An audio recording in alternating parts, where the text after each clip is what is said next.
Hello guys, সবাই কেমন আছো? তো একটা নতুন রেসিপি ডিমের। তো আমরা তো নর্মালি ডিম খেয়েই থাকি, তো একটু অন্যরকমভাবে বানালাম। তো চলো রেসিপিটা দেখে নাও। পেঁয়াজ, রসুন, টমেটো এটাকে আগে ফ্রাই করে নিলাম, দিয়ে ডিমটাকে সিদ্ধ করে নিয়ে একটু হালকা কেটে নিলাম, নাহলে ডিমটা খুব ফেটে যায় তেলে দিলে। তো তারপরে হলুদ, কাশ্মীরি লঙ্কার গুঁড়ো, লবণ মাখিয়ে ওটাকে হালকা করে ভেজে নিলাম।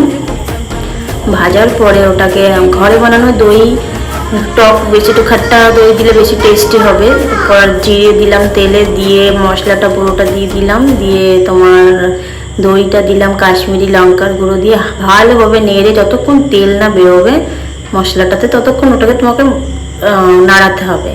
দিয়ে বেশি জল দিয়ে নি, হালকা গ্রেভি মতন হবে বলে অল্প জল দিয়ে সাথে ডিমটাকে দিয়ে দিলাম। দিয়ে ওটাকে ভালোভাবে দিয়ে যখন এটাকে ভালোভাবে ফোটাতে হবে, এটা ঢাকা দিয়ে একটু ভালো হবে বলে